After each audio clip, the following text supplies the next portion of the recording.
The Count of Monte Cristo. Chapter 27. The Story. "First, sir," said Chatteris, "you must make me a promise." "What is that?" inquired the abbé. "Why, if you ever make use of the details I am about to give you, that you will never let anyone know that it was I who supplied them. For the persons of whom I am about to talk are rich and powerful, and if they only laid the tips of their fingers on me, I should break to pieces like glass." "Make yourself easy, my friend," replied the abbé.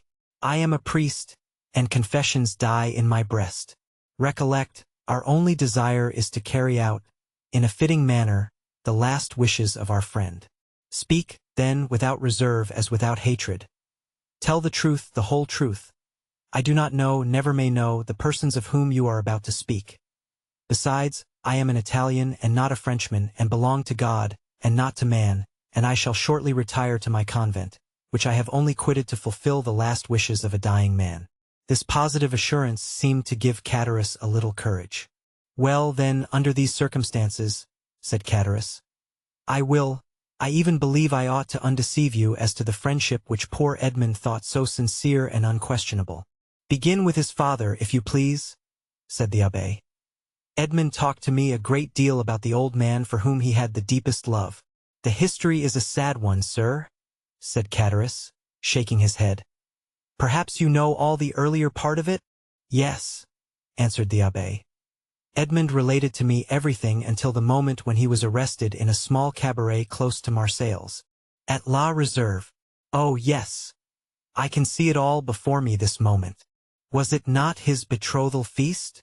It was, and the feast that began so gaily had a very sorrowful ending. A police commissary, followed by 4 soldiers, entered and Dantes was arrested." "Yes, and up to this point I know all," said the priest. "Dantes himself only knew that which personally concerned him, for he never beheld again the 5 persons I have named to you, or heard mention of any one of them.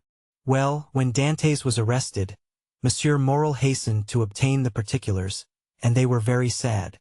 The old man returned alone to his home, folded up his wedding suit with tears in his eyes, and paced up and down his chamber the whole day, and would not go to bed at all, for I was underneath him and heard him walking the whole night.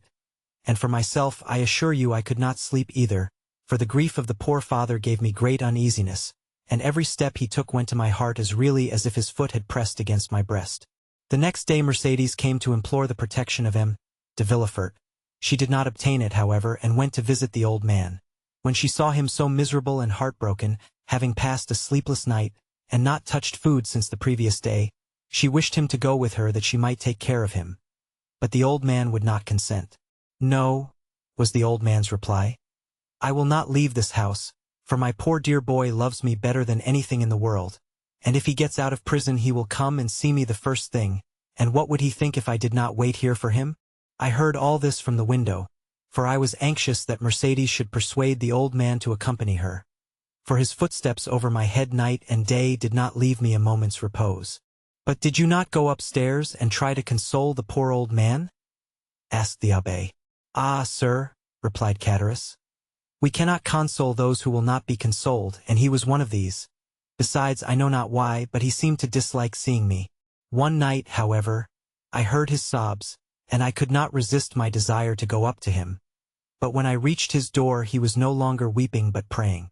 I cannot now repeat to you, sir, all the eloquent words and imploring language he made use of. It was more than piety, it was more than grief, and I, who am no cantor and hate the Jesuits, said then to myself, 'It is really well, and I am very glad that I have not any children. For if I were a father and felt such excessive grief as the old man does, and did not find in my memory or heart all he is now saying, I should throw myself into the sea at once, for I could not bear it.'" "Poor father," murmured the priest. "From day to day he lived on alone, and more solitary." M. Morel and Mercedes came to see him, but his door was closed, and, although I was certain he was at home, he would not make any answer. One day, when, contrary to his custom, he had admitted Mercedes, and the poor girl, in spite of her own grief and despair, endeavored to console him, he said to her, "Be assured, my dear daughter, he is dead, and instead of expecting him, it is he who is awaiting us. I am quite happy, for I am the oldest and of course shall see him first. However well-disposed a person may be, why, you see, we leave off after a time seeing persons who are in sorrow, they make one melancholy. And so at last old Dantes was left all to himself, and I only saw from time to time strangers go up to him and come down again with some bundle they tried to hide. But I guessed what these bundles were, and that he sold by degrees what he had to pay for his subsistence. At length the poor old fellow reached the end of all he had. He owed 3/4 rent, and they threatened to turn him out. He begged for another week, which was granted to him. I know this because the landlord came into my apartment when he left his. For the first 3 days I heard him walking about as usual, but on the 4th I heard nothing. I then resolved to go up to him at all risks. The door was closed, but I looked through the keyhole and saw him so pale and haggard, that believing him very ill, I went and told him, Moral, and then ran on to Mercedes. They both came immediately, Moral bringing a doctor, and the doctor said it was inflammation of the bowels and ordered him a limited diet. I was there, too, and I never shall forget the old man's smile at this prescription. From that time he received all who came. He had an excuse for not eating any more. The doctor had put him on a diet. The abbé uttered a kind of groan. "The story interests you, does it not, sir?" inquired Chatteris. "Yes," replied the abbé. "It is very affecting." Mercedes came again, and she found him so altered that she was even more anxious than before to have him taken to her own home. This was Moral's wish also, who would fain have conveyed the old man against his consent. But the old man resisted, and cried so that they were actually frightened. Mercedes remained, therefore, by his bedside, and Moral went away, making a sign to the Catalan that he had left his purse on the chimney-piece. But, availing himself of the doctor's order, the old man would not take any sustenance. At length, after 9 days of despair and fasting, the old man died, cursing those who had caused his misery and saying to Mercedes, "If you ever see my Edmund again, tell him I die blessing him."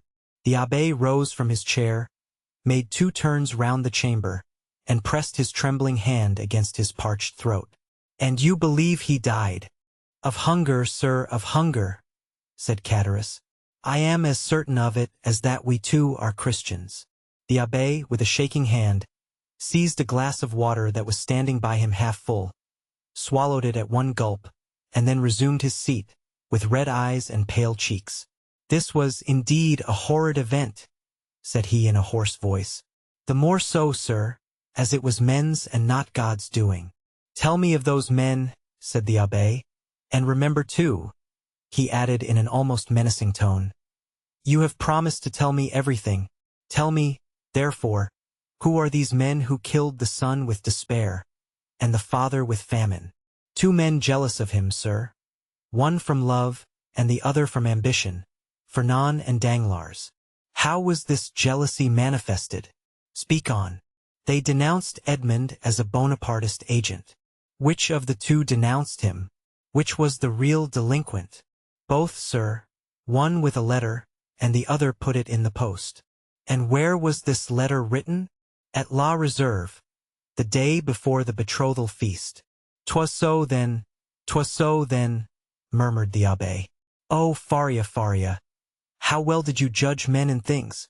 "What did you please to say, sir?" asked Chatteris. Nothing, replied the priest. "Go on."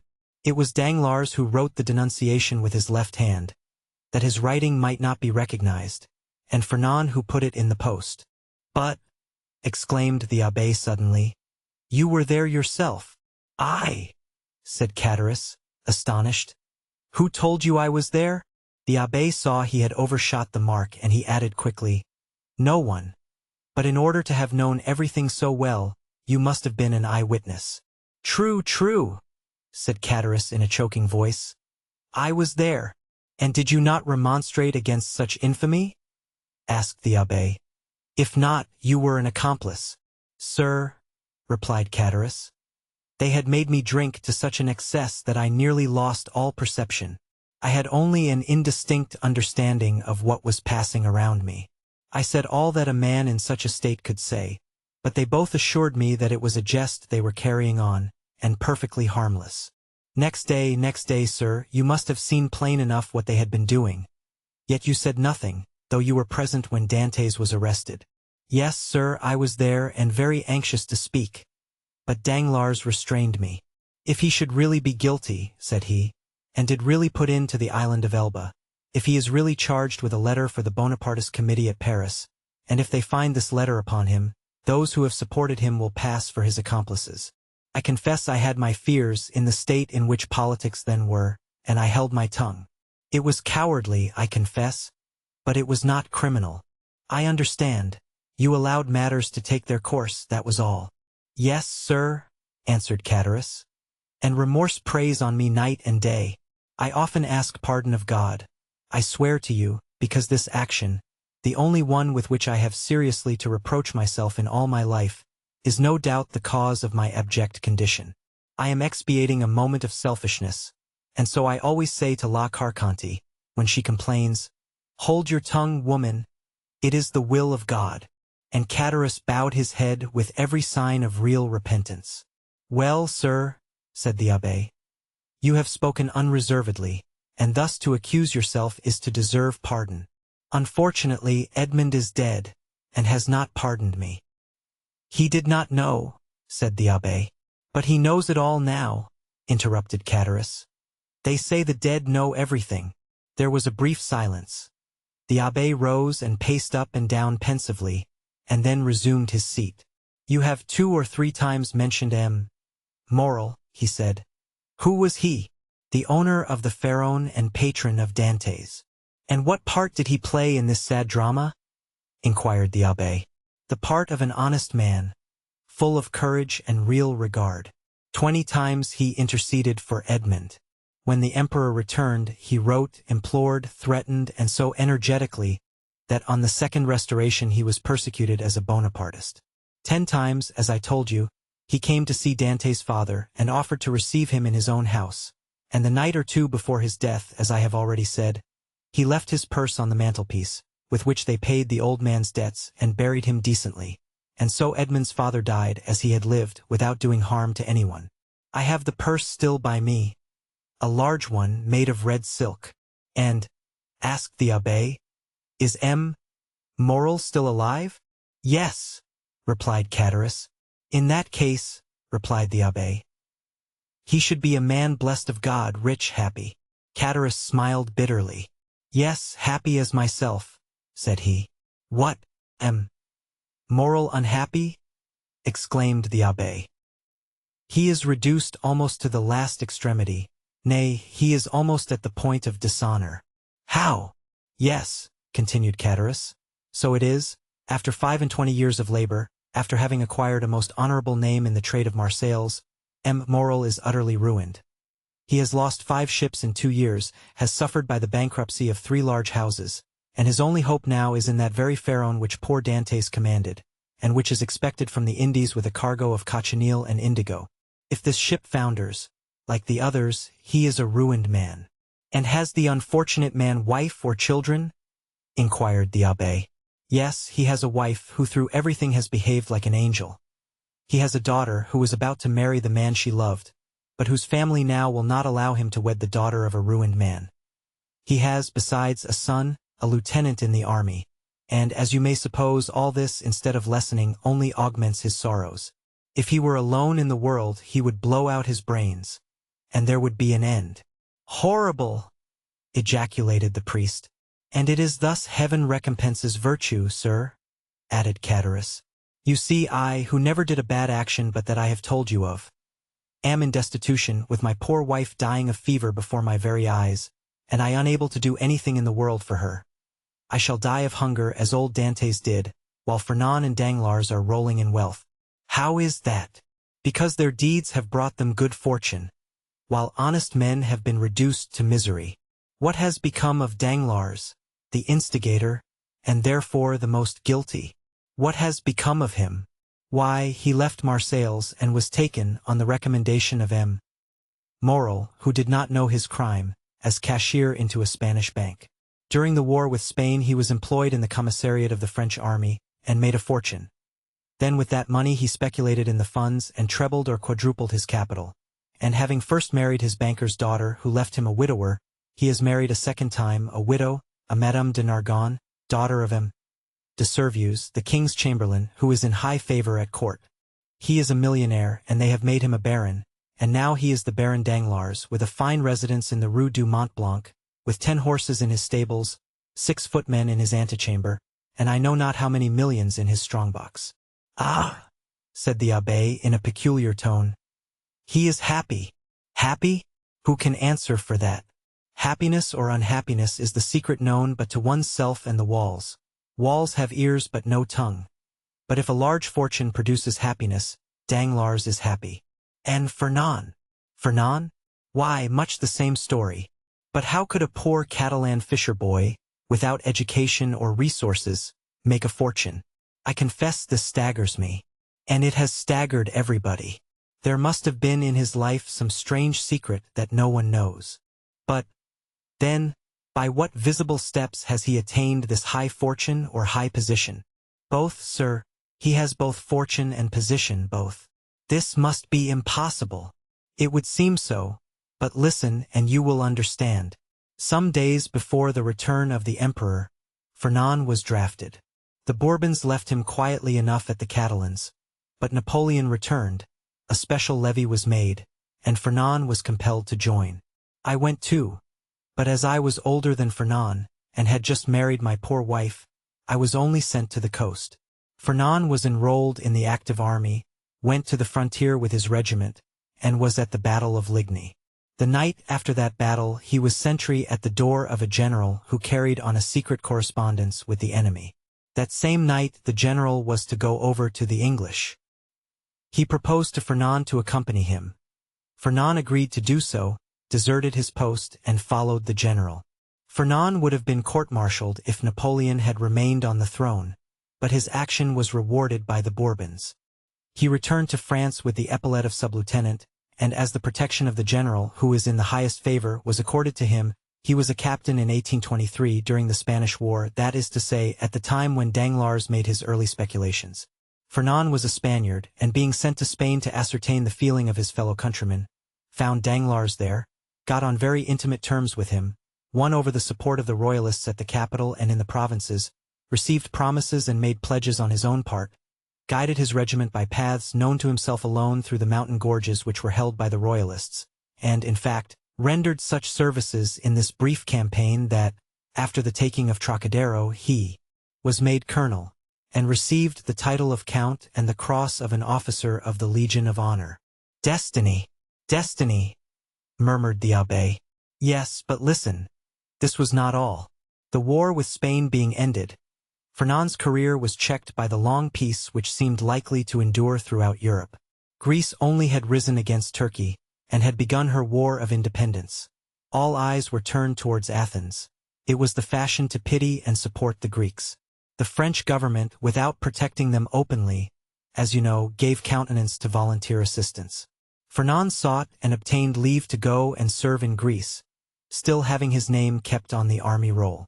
Some time after, it was stated that the Comte de Morcerf, this was the name he bore, had entered the service of Ali Pasha with the rank of instructor general. Ali Pasha was killed, as you know, but before he died he recompensed the services of Fernand by leaving him a considerable sum, with which he returned to France, when he was gazetted lieutenant general. "So that now?" inquired the abbé. "So that now," continued Catullus, "he owns a magnificent house, number 27, Rue du Helder, Paris." The abbé opened his mouth, hesitated for a moment, then, making an effort at self-control, he said, "And Mercedes, they tell me that she has disappeared?" "Disappeared," said Catullus. "Yes, as the sun disappears, to rise the next day with still more splendor." "Has she made a fortune also?" inquired the abbé with an ironical smile. "Mercedes is at this moment one of the greatest ladies in Paris," replied Catullus. "Go on," said the abbé. "It seems as if I were listening to the story of a dream, but I have seen things so extraordinary that what you tell me seems less astonishing than it otherwise might. Mercedes was at first in the deepest despair at the blow which deprived her of Edmond. I have told you of her attempts to propitiate M. de Villefort, her devotion to the elder Dantes. In the midst of her despair, a new affliction overtook her. This was the departure of Fernand, whose crime she did not know, and whom she regarded as her brother. Fernand went, and Mercedes remained alone. 3 months passed and still she wept. No news of Edmond, no news of Fernand, no companionship save that of an old man who was dying with despair. One evening, after a day of accustomed vigil at the angle of 2 roads leading to Marseilles from the Catalans, she returned to her home more depressed than ever. Suddenly she heard a step she knew, turned anxiously around, the door opened, and Fernand, dressed in the uniform of a sub-lieutenant, stood before her. It was not the one she wished for most, but it seemed as if a part of her past life had returned to her. Mercedes seized Fernand's hands with a transport which he took for love, but which was only joy at being no longer alone in the world, and seeing at last a friend, after long hours of solitary sorrow. And then, it must be confessed, Fernand had never been hated. He was only not precisely loved. Another possessed all Mercedes' heart. That other was absent, had disappeared, perhaps was dead. At this last thought Mercedes burst into a flood of tears, and wrung her hands in agony. But the thought, which she had always repelled before when it was suggested to her by another, came now in full force upon her mind. And then 2 old Dantes incessantly said to her, "Our Edmond is dead. If he were not, he would return to us." The old man died, as I have told you. Had he lived, Mercedes, perchance, had not become the wife of another, for he would have been there to reproach her infidelity. Fernand saw this, and when he learned of the old man's death he returned. He was now a lieutenant. At his first coming he had not said a word of love to Mercedes. At the second he reminded her that he loved her. Mercedes begged for 6 months more in which to await and mourn for Edmond. "So that," said the abbé with a bitter smile, "that makes 18 months in all. What more could the most devoted lover desire?"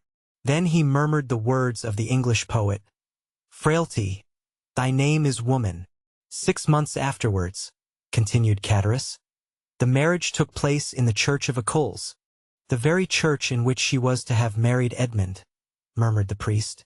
There was only a change of bridegrooms. Well, Mercedes was married, proceeded Catullus. But although in the eyes of the world she appeared calm, she nearly fainted as she passed La Reserve, where, 18 months before, the betrothal had been celebrated with him whom she might have known she still loved, had she looked to the bottom of her heart.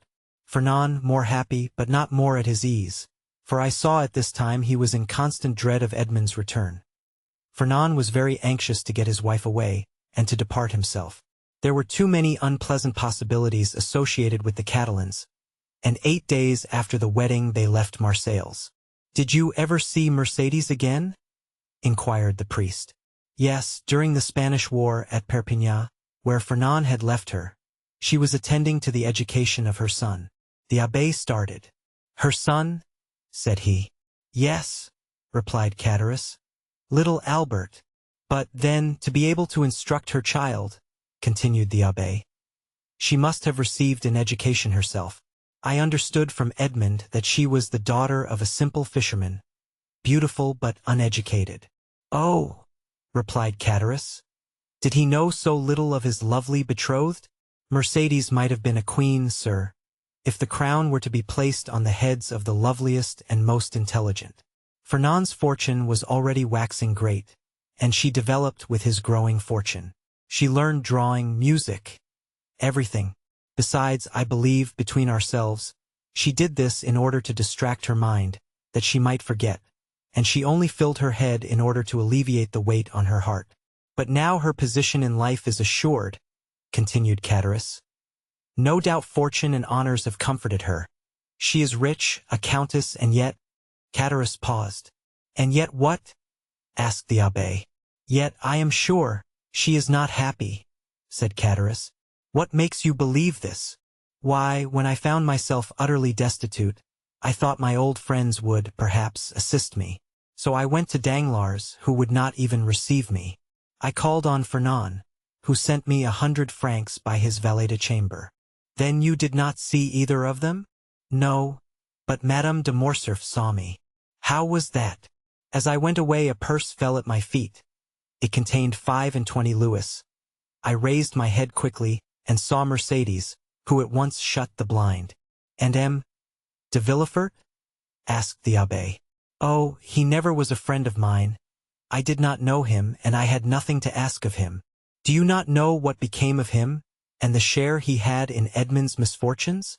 "No, I only know that some time after Edmond's arrest, he married Mademoiselle de Saint-Méran, and soon after left Marseilles. No doubt he has been as lucky as the rest. No doubt he is as rich as Danglars, as high in station as Fernand. I only, as you see, have remained poor, wretched, and forgotten." "You are mistaken, my friend," replied the abbé. "God may seem sometimes to forget for a time, while his justice reposes, but there always comes a moment when he remembers, and behold, a proof!" As he spoke, the abbé took the diamond from his pocket, and giving it to Catullus, said, "Here, my friend, take this diamond, it is yours." "What, for me only?" cried Catullus. "Ah, sir, do not jest with me. This diamond was to have been shared among his friends. Edmond had one friend only, and thus it cannot be divided. Take the diamond, then, and sell it. It is worth 50,000 francs, and I repeat my wish that this sum may suffice to release you from your wretchedness." "Oh, sir," said Catullus, putting out one hand timidly, and with the other wiping away the perspiration which bedewed his brow. "Oh, sir, do not make a jest of the happiness or despair of a man. I know what happiness and what despair are, and I never make a jest of such feelings. Take it, then, but in exchange." Catullus, who touched the diamond, withdrew his hand. The abbé smiled. "In exchange," he continued, "give me the red silk purse that M. Morel left on old Dante's chimney-piece, and which you tell me is still in your hands." Catullus, more and more astonished, went toward a large oaken cupboard, opened it, and gave the abbé a long purse of faded red silk, round which were 2 copper runners that had once been gilt. The abbé took it, and in return gave Catullus the diamond. "Oh, you are a man of God, sir," cried Catullus. "For no one knew that Edmond had given you this diamond, and you might have kept it." "Which," said the abbé to himself, "you would have done." The abbé rose, took his hat and gloves. "Well," he said, "all you have told me is perfectly true, then, and I may believe it in every particular." "See, sir," replied Catullus, "in this corner is a crucifix in holy wood. Here on this shelf is my wife's testament. Open this book, and I will swear upon it with my hand on the crucifix. I will swear to you by my soul's salvation, my faith as a Christian. I have told everything to you as it occurred, and as the recording angel will tell it to the ear of God at the day of the last judgment." "'Tis well," said the abbé, convinced by his manner and tone that Catullus spoke the truth. "'Tis well, and may this money profit you. Adieu.